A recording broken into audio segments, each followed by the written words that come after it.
Now, leadership is a very vital aspect of a people, a very integral part of a society.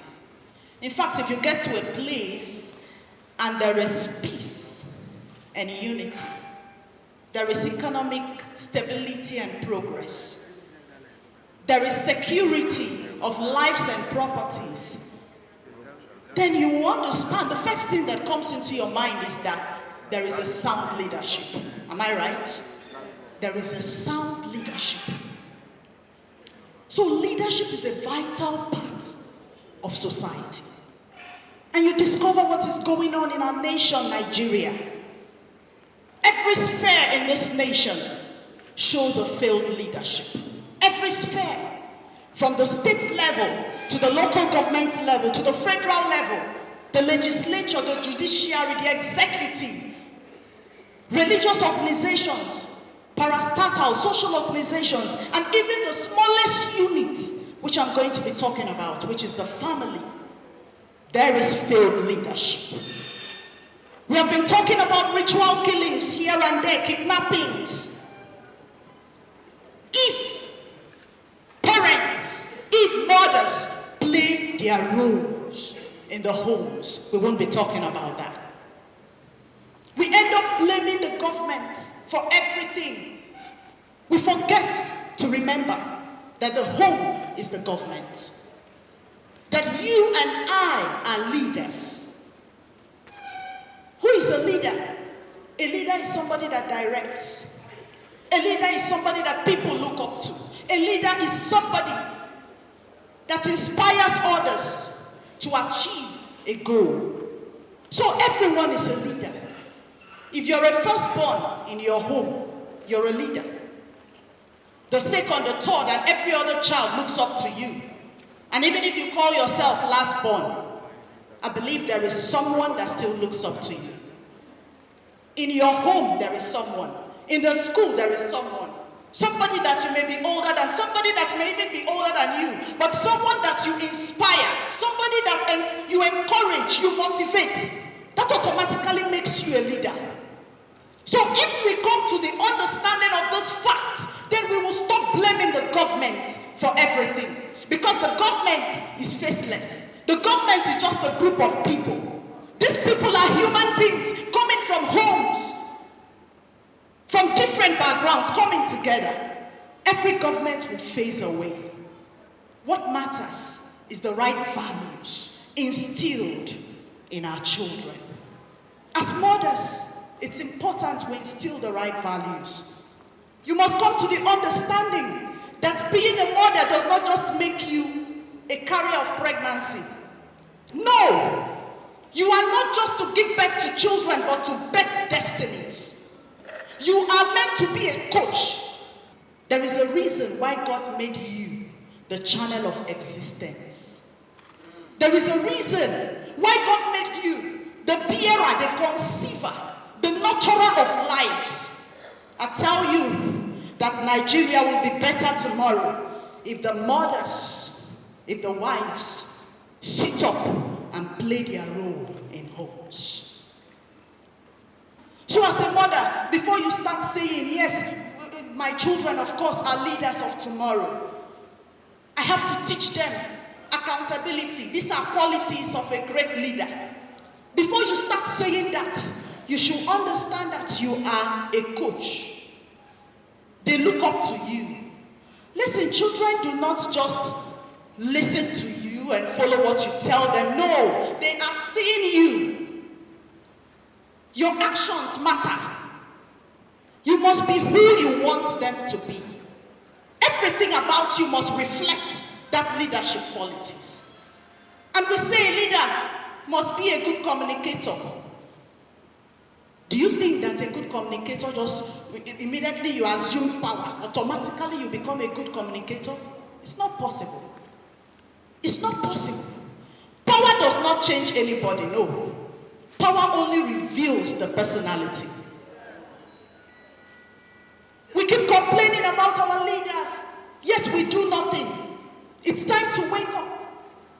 A lot of leaders have agenda. I want to do this, I want to do that for the state. Is that the need of the state? Is that the need of the people? What will make you understand their need is for you to be a good communicator. How many times have you asked the people? How many times have you listened to the people? Communication is not just about speaking, talking. No, you're not communicating. It has a lot to do with understanding. You must be a good listener to communicate. A lot of mothers have cut off the line of communication between you and your children. A lot of mothers. Your children are afraid to talk to you. I believe that played a major role to why Africa is the way it is. We cannot speak. We are afraid to talk because we were raised that way. You dare not talk to your parents. Who are you to challenge your parents? We must come to the understanding of the fact that children are souls that need to be listened to. They should be given the voice. You must be that companion of your child. If you have broken the link, the communication link, it's time to open it up. My mother told me everything. My mom of blessed memory. Even when I didn't want to listen, she kept talking. And I tell you that so many things she said has been my guide in life. You can imagine at 10 years old, my mother going to bring a condom and showing to me and say, look, very soon you'll be a big girl. And they are going to show you this and tell you this will prevent pregnancy. So let's have sex. But I tell you that this is meant for only married people, for family planning. At the age of 10, as if she knew she would not live till I clocked 12. But because of communication, I was able to pass that to my younger ones. And I never made mistakes. It's important that we build a communication line. Because when they become leaders tomorrow, that will help them to listen to people. That won't make them to run into conclusions, jump into conclusions without listening to others. As a leader, we should be what? Good planners and strategists. What are your goals? It's not about coming with 14-point agenda, 20-point agenda. How are you going to achieve it? The problem with leaders of today is that they come into power without any solution. No strategy.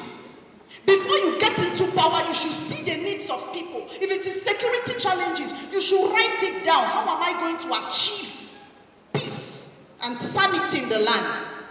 You don't just walk up there, and that is why when they sit in power, they wait. Anything that comes to the table, they accept it. Teach your children how to set goals, how to achieve it. And how to do that is not about you being promised and fail. Sometimes my children will say, Mommy, you promised the other day, you didn't do. I try my best. I try my best, no matter how hard it is. I try my best to meet up. I have said something, I must keep to my words. And if I'm not able to keep to my words, I have to give reasons why. It starts from childhood. That is why we have leaders that are not accountable. Are your children accountable to you? Are your children accountable to you? You have ritualists everywhere. Yahoo boys. Poor upbringing. Those were not accountable to their parents. Your children must be accountable to you. And you too must be accountable to them. If you fail in any way, tell them why.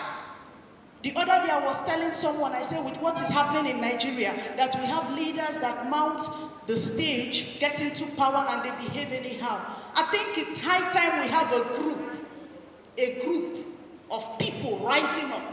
People that want the interest of Nigeria, coming together. And if you're a leader, you have said, when I get to power, I will build good roads, good hospitals, I will do this, I will do that. 6 months down the line, that group will pay you a visit in the office.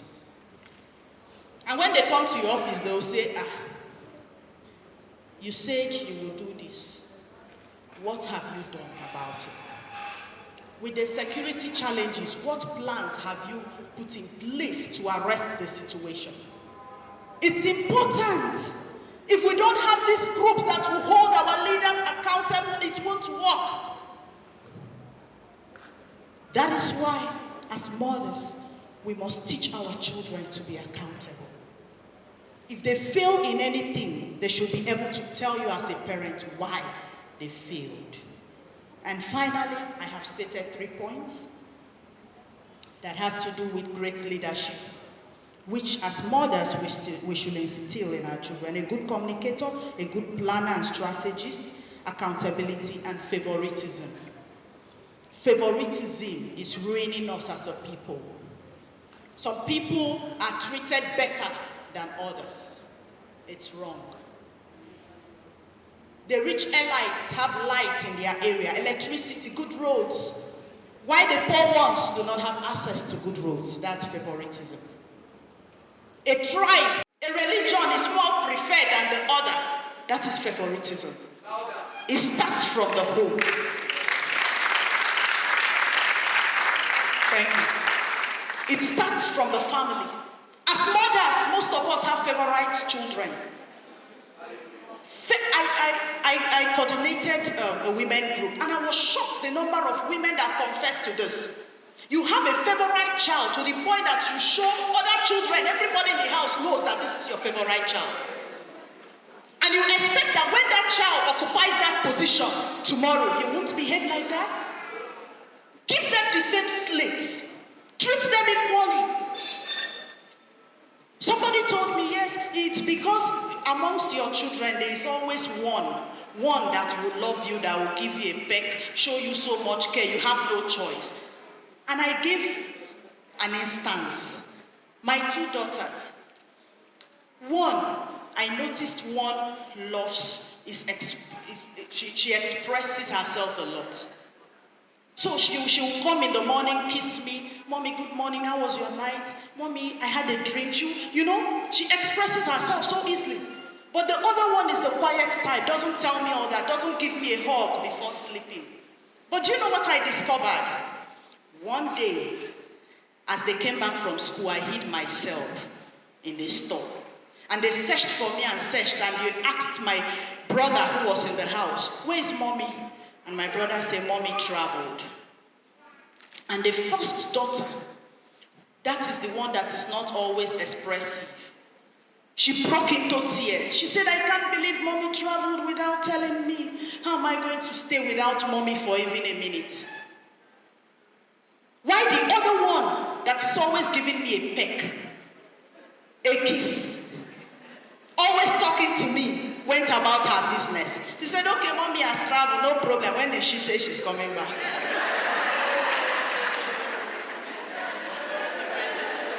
So I was there in the store and I listened quietly to what was going on, and I said, wow. That somebody expresses love to you doesn't necessarily mean that that child loves you better than the other.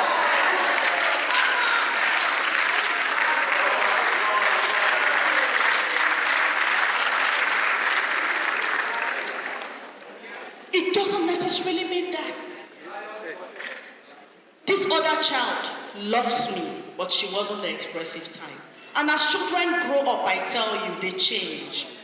They change. So do not judge a child because of that young age. That is why as a mother, we shouldn't favor any child. Because when we do, we are teaching these children, instilling the wrong values and norms in them. Tomorrow they climb into leadership positions and they learn that way. Let them learn to love equally, to treat everyone equally. That as a leader, it's my duty to be accountable, to love everyone, to give everybody that opportunity. So as mothers, I'm rounding up. It's important we step into our rightful place. In our homes, that is the unit God has handed over to us. We are in charge there. And if we play our part well, indeed, we will build a better future. Not just for our children, but our state, Nigeria. Thank you.